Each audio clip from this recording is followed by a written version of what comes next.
Okay, everyone. So let's start the new chapter.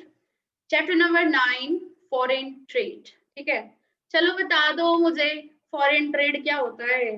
Chapter इतना तो पता ही होगा हर किसी को। फॉरेन ट्रेड, ट्रेड पहले बताओ, ट्रेड क्या होता है। What is trade? सबसे पहले exchange. Yes, exchange of what. सबसे पहले क्या पढ़ेंगे हम लोग? ट्रेड। ठीक है, exchange of goods and services. Right, किसके अगेंस्ट में? Against goods and services, against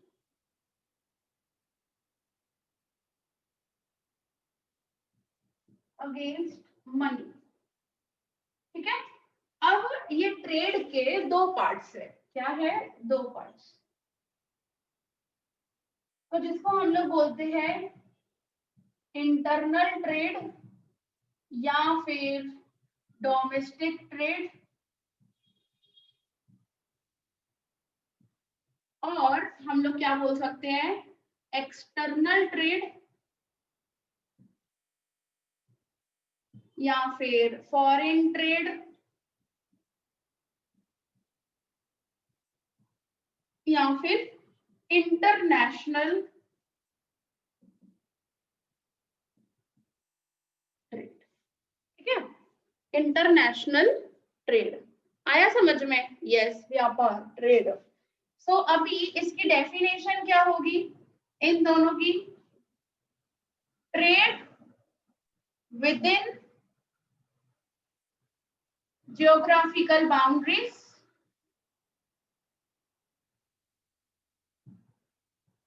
of a country, right.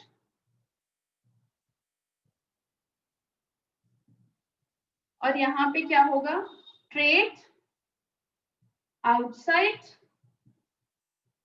The geographical boundaries of country. ठीक है, सही लिखा है मैंने definition. Trade with in the boundaries और ट्रेड आउटसाइड द बाउंड्रीज, दोनों डेफिनेशन सही लिखी है। यस और नो? राइट, सही है कि गलत है भाई? बताओ। सही है, परफेक्ट। ओके, चलो। तो इंटरनल ट्रेड में आते हैं इसके टाइप्स दो, होलसेल एंड रिटेल। ठीक है, एक्सटर्नल ट्रेड जो फॉरेन ट्रेड है उसमें हमारे टाइप्स आते हैं अगेन दो, इंपोर्ट और एक्सपोर्ट। ठीक है, एक्सपोर्ट मतलब सेल करना, इंपोर्ट मतलब परचेज करना। ठीक है, एकदम सिंपल लैंग्वेज में ले आई हूं मैं, एकदम कंसेप्ट एकदम इजी वाली लैंग्वेज में। ठीक है, सो ट्रेड जाना, इंटरनल जाना, फॉरेन ट्रेड जाना अपने में। हमारा अब फॉरेन ट्रेड इसमें यहाँ पे इतना सा नहीं बताया है, यहाँ पे इंट्रोड्यूस किया है कि कंट्री में फॉरेन ट्रेडिंग किस तरीके से होती है, प्लस यहाँ पे क्यों, वाई हम लोग क्यों इंटरनेशनल ट्रेड करें, क्यों हम लोग फॉरेन ट्रेड करें, व्हाट आर द रीजंस। ठीक है, ये चीज हम लोग देखेंगे। Then what is the nature, what are the features considered in the foreign trade और what is the nature of the foreign trade, वो अपने देखेंगे। प्लस यहाँ पर फॉरेन ट्रेड रिलेटेड आपको काफी डेटा दी हुई है, लेकिन आपके इस चैप्टर में 9.3 that is the nature of international trade topic deleted है। आपके जो नया जो 30% रिडक्शन वाला जो लेकर आए हैं ना, उसमें उसमें बता रही हूँ। 9.3 डिलीट, 9.5 डिलीट, 9.6 डिलीट, 9.7 डिलीट। मतलब ऐसा समझ लो आधा चैप्टर पूरा तो डिलीट हो गया है ऐसा।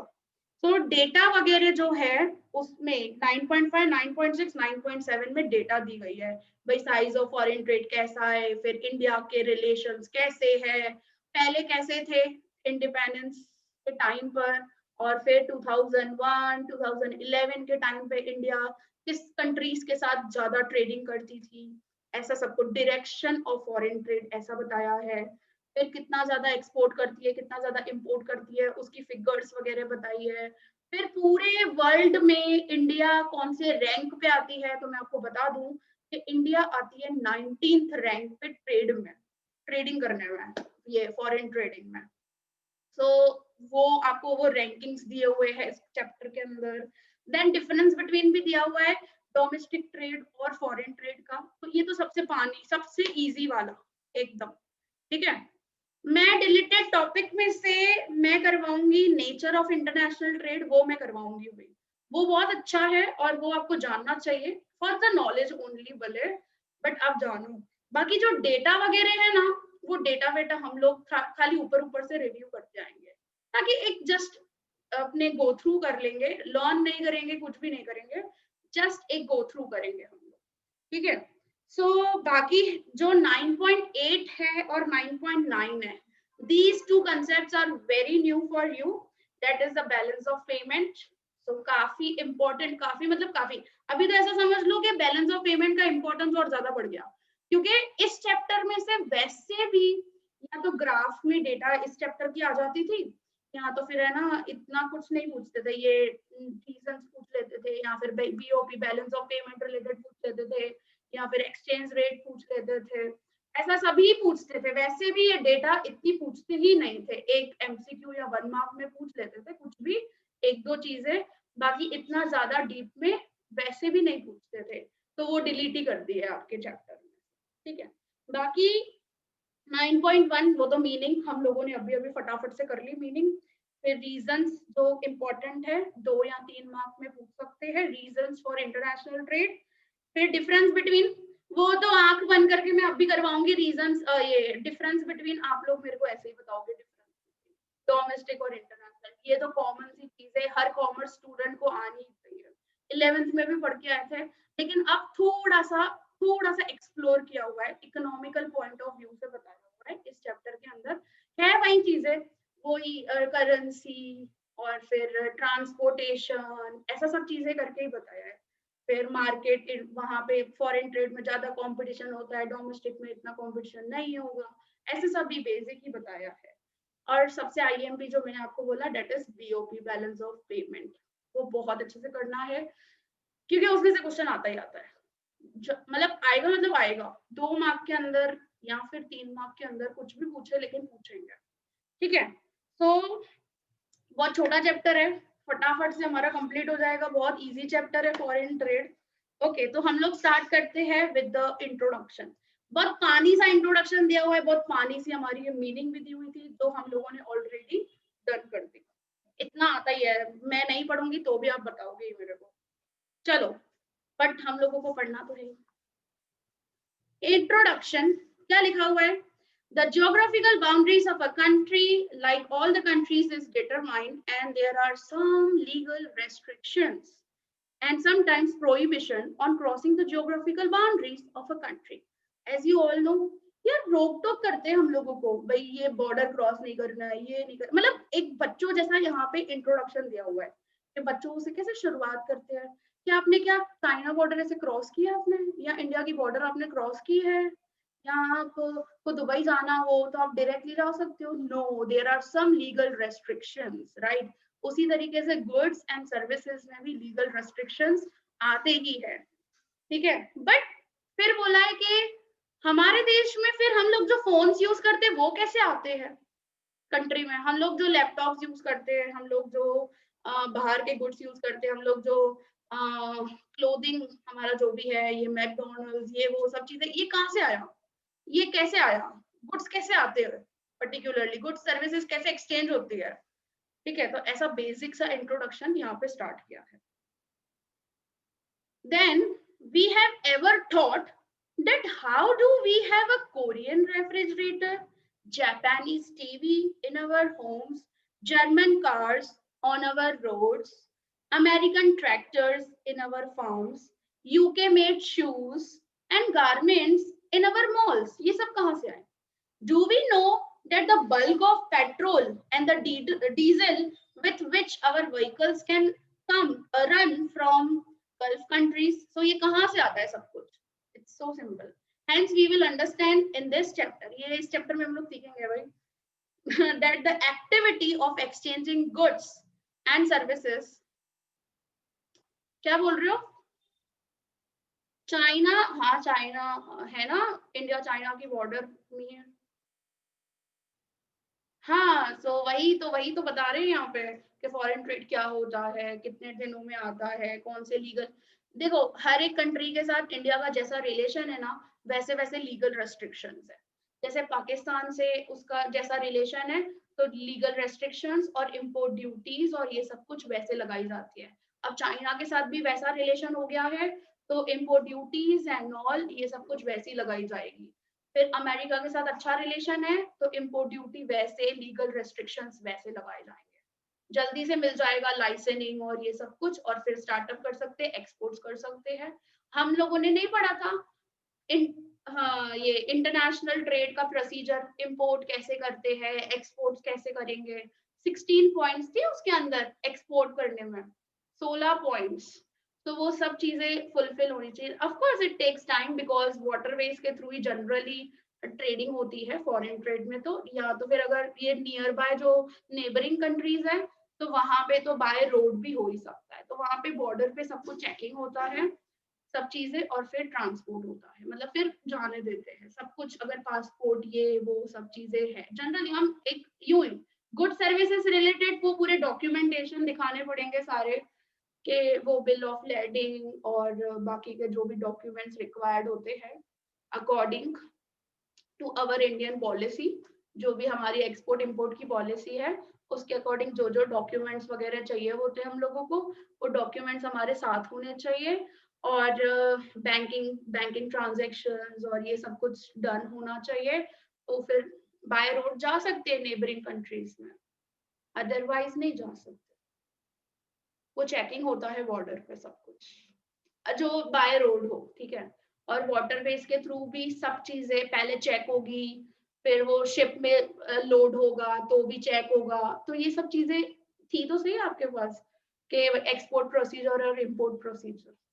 इम्पोर्ट प्रोसीजर में 9 पॉइंट्स थी, एक्सपोर्ट प्रोसीजर में 16 पॉइंट्स थे। 11th स्टैंडर्ड में हम लोगों ने नहीं पढ़ा था, याद है सबको? लाइसेंस लेने का, फिर ये मिनिस्ट्री ऑफ एक्सटर्नल अफेयर्स से पर्टिकुलर हमको लाइसेंस वगैरह लेने का, उसके बाद लाइसेंस मिले उसके बाद फिर प्रोडक्शन होगा पूरा अकॉर्डिंग जैसे जैसे हम लोगों को मतलब ऑर्डर मिलेगा, हम लोग एक्सपोर्ट अगर कर रहे हैं तो फिर बहुत सारी फिर सब चीजें पैकिंग होगी, इंश्योरेंस होगा, हाँ सब चीजें एवरीथिंग। फिर वो letter of credit, bill of lading, ऐसे सब कुछ, सब पूरे डॉक्यूमेंट्स फुलफिल होने चाहिए। लेटर ऑफ क्रेडिट एलओसी के बारे में भी तो पता ही है आपको कि बैंक इशू करती है लेटर ऑफ क्रेडिट, इंपोर्टर की बैंक इशू करती है एक्सपोर्टर की बैंक को, जिससे ये हो जाता है कि कोई भी पैसा खाएगा नहीं, मतलब इंपोर्टर पैसा नहीं खाएगा, टाइम पे जो टाइम पे वो पैसा उसको मिल जाएगा। सो ये LOC letter of credit, bill of lading, फिर वो मेट रिसिप्ट्स चाहिए होती है। जैसे ही लोड होता है शिप्स में, बड़े बड़े शिप्स में, तो वो चेक करते हैं पूरा कि सही है सारा सब कुछ या क्या, पूरा जो भी जितने भी गुड्स है सारी चीजें वो सब पूरी चेक की जाती है कि भाई according to the standard terms and condition सब कुछ सही है नहीं है। तो वो नहीं मेट रिसिप्ट, फॉल्ट रिसिप्ट ऐसा उसमें लिखा हुआ था कि अगर गलत होगी तो वो फॉल्ट रिसिप्ट, नहीं तो क्लीन रिसिप्ट वो इशू करेगा।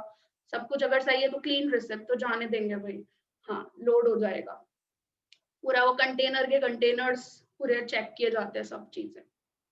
ऐसा ही सेम एज इट इज काफी आपने देखा होगा इवन रेलवे से भी ट्रांसपोर्ट होता है। और फॉरेन ट्रेड में ही बोल रही हूँ मैं, बाय रोड्स भी होगा हर चीज ट्रांसपोर्ट। जैसे आपने देखा होगा कि एक स्टेट से दूसरे स्टेट ही हम लोग जाते हैं तो भी चेकिंग तो होती ही है बॉर्डर पे, जैसे अभी गुजरात की बॉर्डर सापुतारा पे कंप्लीट होती है, फिर वहां से महाराष्ट्र की बॉर्डर शुरू हो जाती है, तो वहां पे चेक पोस्ट होता ही है, वहां पे वो लोग चेकिंग करते ही है गुड्स और ये सब चीजों। ऐसे ही सेम इंटरनेशनल ट्रेड में और ज्यादा थोड़े लीगल रेस्ट्रिक्शंस होते हैं। सिंपल, ठीक है, समझ में आया मिहिर? अब वो कितने डेज लगते हैं पर्टिकुलर, वो ट्रांजेक्शन पे डिपेंड करता है कि हम लोग कौन से कंट्री में कर रहे हैं, क्या कर रहे हैं, कौन से मोड ऑफ मतलब मोड कौन सा हम लोग यूज कर रहे हैं ट्रांसपोर्ट का, उस पर डिपेंड करेगा ना हर एक चीज। तो ये पूरा 11th स्टैंडर्ड में भी था आपको, बट अभी इधर इतना कोई वो नहीं बताया है, मतलब प्रोसीजर्स नहीं बताए हैं, क्योंकि वो आपको ओसी के अंदर पहले ही बता दिया था। यहाँ पे इकोनॉमिक्स व्यू पॉइंट से सब कुछ बताया है कि देश इंटरनेशनल ट्रेड क्यों करती है, व्हाट आर द रीजंस, कि एक देश को दूसरे देश के साथ ट्रेडिंग क्यों करना पड़ता है, ये सब बातें यहाँ पे कही है इस चैप्टर के अंदर, समझे? तो मैं पहले एक फटाफट से ये कंप्लीट कर देती हूँ मीनिंग वाला पार्ट, और फिर हम लोग रीजंस पे आते हैं, फिर मैं आपसे क्वेश्चनिंग करूंगी, ठीक है? So hence we will understand in this chapter that the activity of exchanging goods and services, technology, etc. by a country across the geographical boundaries is called the international trade. Besides, we also understand some important aspects of the international trade. तो यहाँ पे meaning बताई है। So trade means a commercial और a business activity which involves exchange of goods and services, या फिर resources, capital, technology, know how, that is a knowledge, intellectual properties etcetera, कुछ भी एक्सचेंज हो सकता है। In other words, trade is an activity in which such goods are exchanged for earning profit. So profit कमाने के लिए we are doing the business activity of exchanging goods and services, resources, whatever it is. So activity of a trade which takes place within the geographical boundary, that can be called as an domestic trade, internal trade, or trade activity taking place outside the boundaries, geographical boundaries of a country, can be called as the international trade. ठीक है, तो इतना हम लोगों ने पहले समझा, board पे मैंने उतना ही सेम चीज लिख डाली है, ठीक है, यहाँ तक। अब मेन यहाँ पे मुद्दे की बात आती है कि रीजन, एक देश को दूसरे देश के साथ ट्रेडिंग क्यों करनी पड़ती है, why it is important, why it is necessary, what are the significance of it, what are the reasons why one country trades with another country, tell me what are the reasons? Relation better बनता है, yes of course yes Deepika ने सही कहा है, जो चीजें हमारे country में नहीं है, मतलब काट साट के हमारी कंट्री में हर एक टाइप का रिसोर्स थोड़ी अवेलेबल होता है, हमको कुछ ना कुछ की स्कैर्सिटी तो होती ही होती है, राइट? तो हम लोग एक जैसे हर एक कंट्री में हर एक टाइप का रिसोर्स अवेलेबल नहीं होता है, हर कंट्री में same type of a land, same type of a labour, same type of a capital, same type of entrepreneur skills and all, ये सब कुछ अवेलेबल नहीं होता है। कोई कंट्री किस चीज में अच्छी होती है, कोई कंट्री किस चीज में अच्छी होती है। जैसे हम इंसानों के बीच में भी, फॉर एग्जाम्पल अगर मुझे इकोसी अच्छा लगता है तो आपको भी इकोसी अच्छा लगे, ऐसा मैं नहीं बोल सकती, राइट? तो हर एक इंडिविजुअल में डिफरेंट डिफरेंट स्किल्स होती है, डिफरेंट डिफरेंट इंटरेस्ट होता है। इसी तरीके से कंट्री के पास भी हर एक टाइप का रिसोर्स नहीं होता है, तो कंट्री उस अकॉर्डिंग काम करती है। अब for example Japan is good in technology, in capital goods, ये सब चीजों में, मशीनरी, टेक्नोलॉजी, इन सब चीजों में अच्छा है, राइट? और हमारा इंडिया एग्रीकल्चर रिलेटेड अच्छा है, ठीक है, उस क्योंकि इंडिया में लैंड ऐसी है, इंडिया में क्लाइमेटिक कंडीशंस वैसे है, और इंडिया के लेबर्स जो है वो उस चीज में स्किल्ड है, राइट? सो जापान के आप देख लो तो वो पूरे के पूरे मशीनरीज और इन सब चीजों में इन्वॉल्व है। तो हर एक कंट्री क्या करती है, जिस चीज में अच्छी है उस चीज के ऊपर काम करेगी तो उसको फायदा मिलेगा ना। अब इंडिया से फॉर एग्जांपल टेक्नोलॉजी में अच्छी नहीं है, और टेक्नोलॉजी प्रोड्यूस किया जाए तो महंगा पड़ जाएगा इंडिया को। तो इंडिया को खुद को ही महंगा पड़ रहा है तो वो बाहर एक्सपोर्ट क्या करेगी? इंडिया को जो चीज सस्ती पड़ेगी इंडिया के अंदर, तो वो चीज ज्यादा प्रोड्यूस करे और बाहर उसको एक्सपोर्ट करे, तो जिससे इंडिया को फायदा हो सके। सो इंटरनेशनल ट्रेड इस वजह से करना पड़ता है अपने को, because in different countries different factors of production are there, different types of factors of production are there. हर एक कंट्री हर एक चीज में स्पेशलाइज नहीं होती है, जैसे हर एक इंसान हर एक चीज में स्पेशलाइज नहीं हो सकता है, कितना भी बोल दो मल्टी टैलेंटेड, एक चीज दो चीज चार चीजें ठीक है, उससे ज्यादा चीजें नहीं हो पाएगी।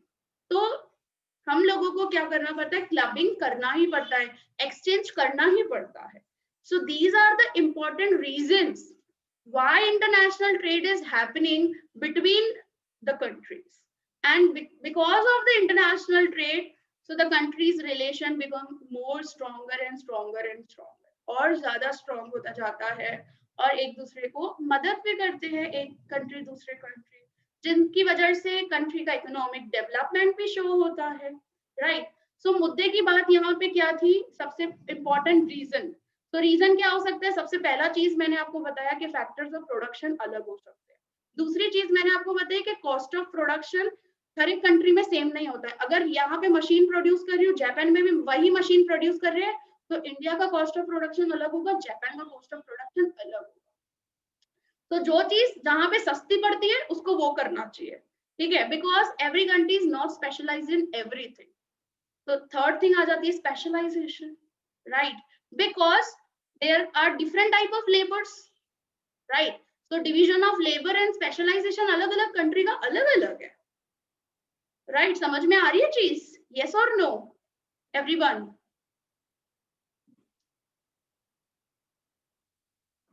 so these are the reasons के why international trade is actually happening, ठीक है।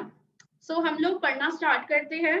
so हमारे यहाँ पे है आई थिंक 4 रीजंस, हाँ 4 रीजंस आर देयर। सबसे पहला बताया है कि difference in factor endowments in various country, factor endowments का मतलब होता है फैक्टर्स ऑफ प्रोडक्शन, ठीक है, तो different factors of production in different countries, simple. और दूसरा बताया है कॉस्ट ऑफ प्रोडक्शन, जो मैंने इंडिया जापान का एग्जांपल दिया। फिर technological progress, so Japan is good in technology and our India is not good so in technological progress, because our India can be called as an agriculture oriented economy, same as it is Australia is also agriculture oriented economy, Australia is also not good so good in technology and all।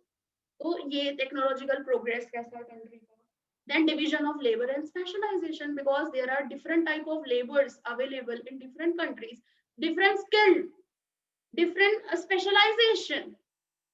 अगर मैं इस चीज में specialised हूँ तो जरूरी नहीं है कि हर कोई उसी चीज में स्पेशलाइज्ड होगा, हर किसी का स्पेशलाइजेशन अलग होता है। आपको ड्राइंग पसंद है तो ऐसा हो सकता है कि मुझे ड्राइंग नहीं पसंद है, because you are good in drawing, I am not so good in drawing. So same as it is countries के साथ भी यही चीज होती है, समझे। So there are different type of division of labour and specialisation in different countries. तो ये 4 रीजंस की वजह से इंटरनेशनल ट्रेडिंग कंट्रीज के बीच में होती है, ठीक है। चलो मैं यहाँ पे हेडिंग डाल देती हूँ, फिर हम लोग पढ़ते हैं। सबसे पहला बताया है डिफरेंट, आप है ना फैक्टर एंडोमेंट्स पे अंडरलाइन करके write it down, factors of production, ऐसा डिफरेंट फैक्टर एंडोमेंट्स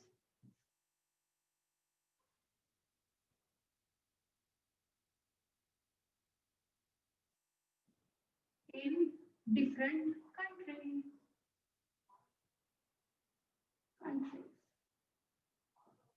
ठीक है। चलो देखो क्या लिखा है यहाँ पे। सबसे पहले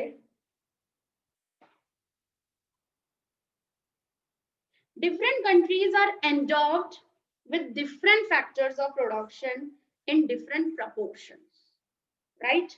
So हमारी कंट्री कैसी है इंडिया, जस्ट टेल मी।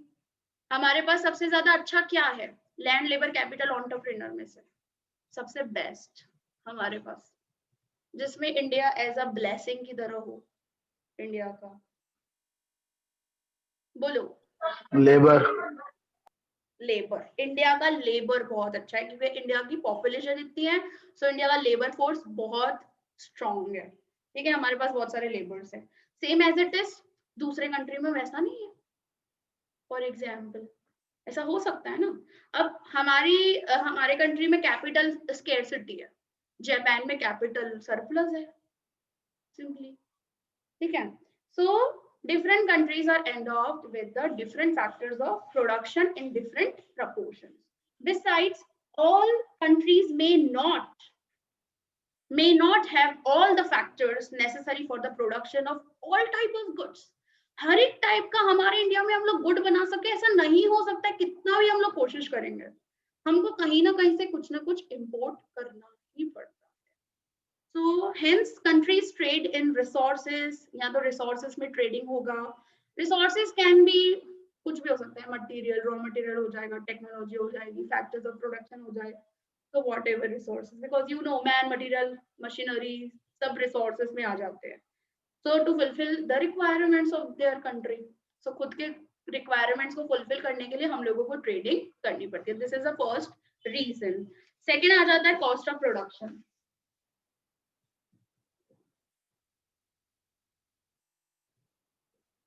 तो मैंने आपको इंडिया जापान का एग्जांपल दिया कि सेम, फॉर एग्जांपल हम लोग सेम मशीनरी बना रहे हैं, इंडिया भी वही मशीनरी बना रहा है, जापान भी सेम मशीनरी बना रहा है. कहाँ पे कॉस्ट ऑफ प्रोडक्शन कम आएगा, कौन से कंट्री में? इंडिया और जापान. जापान. सिंपल. इंडिया. क्यों पर भाई? इंडिया में लेबर ज्यादा है ना. इंडिया में लेबर ज्यादा है बिकॉज हमारे यहाँ पे वैसे स्किल की लेबर नहीं है. Japan is very good in making machineries and all because India is not good in that, because India is an agriculture oriented country. India farming में अच्छी है. ध्रुव. हाँ दीदी समझ गया. हाँ वो चीज आएगी ना. सो कॉस्ट ऑफ प्रोडक्शन हमारे यहाँ पे देखो, लेबर भी हम लोग ले फॉर एग्जांपल यहाँ पे 10 लेबर, वहां पे भी 10 लेबर, तो भी हमारे यहाँ पे जो मशीनरी वो बनेगी, सेम मशीनरी अगर बनेगी तो यहाँ पे वो महंगी बनेगी और वहां पे वो सस्ती बनेगी. ऐसी चीज है, समझे? कॉस्ट ऑफ प्रोडक्शन फर्क आएगा ना दोनों जगह का. अगर दोनों जगह इक्वल आता है तो इंटरनेशनल ट्रेड क्यों करें हम लोग? बताओ, क्या जरूरत है इंटरनेशनल ट्रेड करने की अगर हर एक कंट्री में ऐसा ही हो तो? बिकॉज डिफरेंट लेबर्स है, उनका स्किल अलग है, उनका काम करने का तरीका अलग है. मशीनरीज जो बनाने के लिए पर्टिकुलर कुछ चीजें जो चाहिए, कैपिटल चाहिए, वो अलग है. जापान में और सब चीजें अलग है. ठीक है, तो ये इस वजह से कॉस्ट ऑफ प्रोडक्शन क्या हो जाता है, डिफरेंट आ जाता है. तो जापान क्या करेगा, मशीनरी बना रहा है, उसको कॉस्ट ऑफ प्रोडक्शन सस्ता पड़ रहा है तो वो मशीनरी बनाए. और हम लोग एग्रीकल्चर में वीट, पैडी, ये सब चीजों में हम लोग अच्छे, हम लोग ये करें, फिर एक दूसरे के साथ ट्रेडिंग करें. कर सकते हैं ना, आजकल तो आसान हो गया है ट्रेड करना. मतलब इतना ज्यादा रेस्ट्रिक्ट नहीं हुआ है बिकॉज सिंपली ग्लोबलाइजेशन के बाद एक कंट्री दूसरे कंट्रीज के साथ अच्छे से ट्रेडिंग कर सकते हैं. और इंडिया WTO का भी मेंबर हो चुका है, तो वर्ल्ड ट्रेडिंग में भी आ चुका है वो चीज. ठीक है. और हाँ, यस, क्या बोल रहे हो हिना, इंडिया क्या एक्सपोर्ट करती है सबसे ज्यादा? सो इंडिया कॉटन, मतलब टेक्सटाइल उसका अच्छा है. फिर एग्रीकल्चर गुड्स वगैरह जो है वो काफी अच्छे हैं. हैंडीक्राफ्ट आइटम्स है इंडिया का, ज्वेलरी अच्छा है, ये सब चीजों का एक्सपोर्ट होता है. ये सब चीजें करती है इंडिया, सब कुछ. ऐसा सोचो, दुबई में तो पूरा मतलब सब्जियां भी इंडिया से ही जाती है, सब चीजें, सब वेजिटेबल्स, स्पाइसेस, पूरा उधर पूरा जो स्पाइसेस मार्केट है, या जैसे यहाँ पे चोखा बाजार आप देखोगे ना, दुबई में भी ऐसा ही बना हुआ है सेम. ऐसे लगेगा पूरा इंडियन मार्केट है, सब कुछ इंडिया से ही जाता है. मतलब काफी अच्छे लेवल का होता है एक्सपोर्ट इंडिया का. वो यहाँ पे बताया हुआ है, इसमें दिया हुआ है रेट, परसेंटेजेस और ये सब कुछ. हाँ सेम टू सेम, मैं वही बोल रही हूँ ना मीर, इधर जैसे चोखा बाजार होलसेल मार्केट पूरा बना हुआ है, आपको ऐसा लगेगा ही नहीं कि हम दुबई में हैं, ऐसा लगेगा कि हम लोग हाँ इंडिया में ही हैं. वहाँ पे सब इंडियंस ही है जस्ट, वहाँ पे जो ट्रेडिंग बिजनेस होंगे भी इंडियन सेलर्स ही ना. हाँ सेलर्स, मैं वही बोल रही हूँ ना, सेलर्स भी इंडियन है जो दुबई सेट ऑफ हुए हैं, माइग्रेट हो गए हैं. देखो कॉस्ट ऑफ प्रोडक्शन पढ़ती हूँ, क्या लिखा है, owing to the differences in availability of factors of production and resources, so the cost of production of goods and services is also different in different countries. So सीधी सी बात है, cost of production क्या आएगा, अलग आएगा ना, अलग अलग countries में. Scarcity of factor leads to higher prices of those factors in a country, and hence to a higher cost of production of goods and services. अभी जैसे हमारी कंट्री में कैपिटल स्कैरसिटी है, लेबर हमारे पास सरप्लस है, तो capital scarcity है, तो हम लोग टेक्नोलॉजी किस तरीके से और ज्यादा बना सकते हैं, तो हमारे कंट्री में वो चीज क्या हो जाएगी, महंगी हो जाएगी। So when domestic cost of production is higher, अब मेरे को हमारे कंट्री में ये चीज की कॉस्ट ज्यादा पड़ रही है, it becomes cheaper and easier to import such goods. अब दूसरे कंट्री में वो चीज सस्ती पड़ रही है, तो इससे जब मैं इम्पोर्ट ना करूं, मेरे कंट्री में मैं वो चीज बना रही हूँ तो मुझे क्या पड़ रहा है, महंगा पड़ रहा है, और बाहर से मंगवा रही हूँ तो वो सस्ता पड़ेगा ना मुझे, क्योंकि वो कंट्री उसमें सरप्लस है, कैपिटल सरप्लस कंट्री है सामने। तो इसी वजह से क्या हो जाता है, हम लोग ट्रेड करते हैं सिंपली, ठीक है। तो ये सेकेंड आ गया कॉस्ट ऑफ प्रोडक्शन। तीसरा चीज आ रहा है that is a technological progress.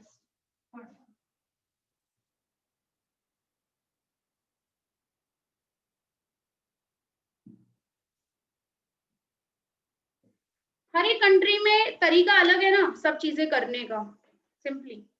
So Germany देखो आप, और जापान देख लो, अमेरिका देख लो, ये सब टेक्नोलॉजी में सब आगे है, बट उनका जो लेवल है प्रोग्रेस करने का, डेवलप करने का, वो सब आगे है। तो इंडिया जैसी कंट्री पीछे है उन सब चीजों में, तो इस वजह से इंडिया इंपोर्ट करती है ऐसी सब चीजें बाहर से।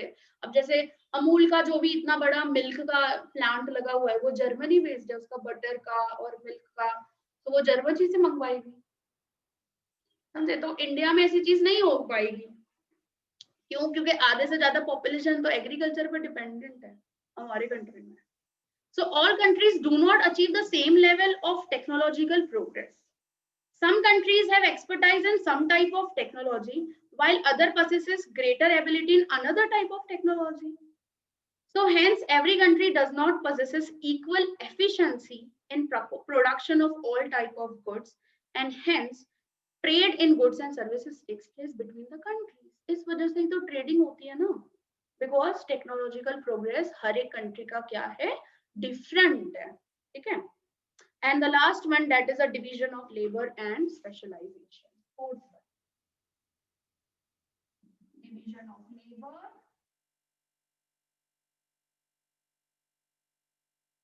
and specialization, right? अब जैसे हम लोग जाने, अगर मैं एग्जाम्पल लेना चाहूँ, तो हम लोग अगर बोलते सचिन तेंदुलकर को कि भाई तू क्रिकेट छोड़ दे, तू गाना गाना शुरू कर, तो कैसे कर सकेगा। सेम एज इट इज हम इंडिया को बोलेंगे तू एग्रीकल्चर छोड़ दे, इंडस्ट्रीज के ऊपर ज्यादा कॉन्सेंट्रेट करे, तो कैसे होगा ये बताओ, सिंपल सी बात है ना ये। जापान को बोले तू मशीनरी छोड़ दे, तू एग्रीकल्चर पे काम कर, हाउ कैसे पॉसिबल होगा भाई, ये सब चीजें। सो स्पेशलाइजेशन हर एक कंट्री का अपना अपना रहता है, बिकॉज अलग अलग तरीकों के लेबर्स होते हैं वहां पे। So labor productivity and dexterity in each country is different. That is the skill. Dexterity यहाँ पे जो बताया ना कि the efficiency, the skill of the labor is actually different in different countries. Besides entrepreneur, efficiency is also different. हर किसी का चलाने का entrepreneurship भी अलग अलग कंट्री में अलग अलग तरीके की होगी, क्योंकि वहां पे पूरा एक इन्वायरमेंट ही अलग होगा ना, तो जिसकी वजह से उनके स्किल्स, उनकी एफिशिएंसी लेवल, उनका एप्टीट्यूड लेवल, वो सब चीजें अलग होगी, राइट। तो कहीं पे कुछ ज्यादा होगा, कहीं पे कुछ कम होगा, क्योंकि सबको सब कुछ नहीं मिला है, कुछ ना कुछ तो कमी कमी है ही, और ये कमी की वजह से ट्रेडिंग हो रहा है। Hence, differences in division of labor and specialization are found to exist between the countries. This means since labor in some countries more efficient in production of some type of goods and services, तो यहाँ पे हम लोग example ले सकते हैं कि in some country means in country like India, labor is more efficient in agriculture production, right? Such countries specialize in the production of such goods. मतलब हमारी country specialized है किसमें, एग्रीकल्चर गुड्स में, उन सब चीजों में अच्छे हैं, while they import those goods and service which they are not able to produce. So जो इंडिया नहीं प्रोड्यूस कर सकती है, जिसमें इंडिया अच्छी नहीं है, so it's better to import from another country. So जो वहां पे जो efficiently बनाता करता हो, So if any country attempts to produce goods and services which she is not specializing in, then she imports expertise and know-how from other countries for helping such production. तो जैसे India अगर for example किस चीज में expertise नहीं है, मतलब even services भी तो इंक्लूड हो जा रही है ना, कि कोई चीज में अच्छी नहीं है, मैनेजमेंट में अच्छी नहीं है फॉर एग्जाम्पल, या फिर जैसे हमारे इंडिया में बिजनेस माइंड बहुत अच्छा है लोगों का, उसमें अच्छी है इंडिया, बट जैसे कुछ चीजें हैं जो चीज में अच्छी नहीं है इंडिया फॉर एग्जाम्पल, तो वो अगर टेक्नोलॉजी नो हाउ है, मतलब कुछ नॉलेज नहीं है उसको टेक्नोलॉजी का या क्या, तो वो ले सकती है मदद, कोई और कंट्री से हेल्प ले सकती है, पूछ सकती है। जैसे आपने देखा है कि वाइब्रेंट गुजरात सुना है ना हर किसी ने, everyone heard about that, Gujarat में हमारे क्या किया जाता है, वाइब्रेंट गुजरात, ये जनवरी के टाइम पे ही फ्रॉम लास्ट फ्यू इयर्स अगर आप बैक देखोगे तो वाइब्रेंट गुजरात ऑर्गेनाइज किया जाता था, जब चीफ मिनिस्टर कौन थे हमारे स्टेट के, गुजरात के, नरेंद्र मोदी। नरेंद्र मोदी। तो महात्मा मंदिर में ये सब चीजें की जाती थी, बाहर से बहुत सारे इंटरनेशनल मैन्युफैक्चरर्स, एंटरप्रेन्योर्स, ये सब लोग आते थे। ये सब क्यों ऑर्गेनाइज किया जाता था, ताकि हमारे इंडिया जिस चीज में हमारे इंडिया में कमी है, जो चीजों में एक्सपर्टाइजेशन नहीं है, वो मदद ले सके। और टेक्नोलॉजीज भी होती थी काफी, या एग्रीकल्चर पेस्टिसाइड्स हो या फिर फर्टिलाइजर्स में हो, कुछ भी व्हाटएवर इट इज एक्चुअली। तो ये vibrant Gujarat specially trading purpose के लिए ही रखा जाता था, और इवन सर्विसेज भी एक्सचेंज होती थी, बहुत सारे अलग अलग डिफरेंट कंट्रीज के आते थे, बड़े बड़े कंपनीज के मैनेजर्स, एंटरप्रेन्योर्स, ये सब, और फिर उनके बीच में मीटिंग्स होती थी, कॉन्फ्रेंसेस होते थे बहुत सारे, और इंडियन कंपनीज भी यहाँ पे जाती थी। इंडियन कंपनीज के भी जो पूरे पर्टिकुलर सीईओज है और ये सब है, तो वो लोग भी जाते थे, फिर उनका मीट होता था, और ऐसे सब कुछ एक्सचेंजिंग होता था, हर एक चीज डीलिंग्स होती थी काफी सारी, और उनको प्रोजेक्ट्स मिलते थे, ऐसा सब कुछ। तो ये सब चीजें गवर्नमेंट ट्राई करती है कि इंटरनेशनल ट्रेड को और ज्यादा प्रमोट कर सके, हमारे कंट्री में जो चीज की कमी है उस चीज को हम लोग ओवरकम कर सके, और फॉरेन ट्रेड का हम लोग प्रॉपर तरीके से यूज कर सके, सिंपली। ठीक है, so everyone clear with the reasons of international trade, क्यों इंटरनेशनल ट्रेड होता है? Clear everyone? Any doubt? Anyone?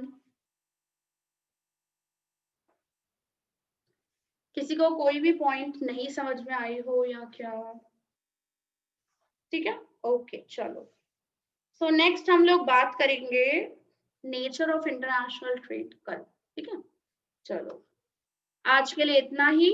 आपका ये रीजंस आपसे 3 मार्क्स का क्वेश्चन पूछ सकते हो। ओके।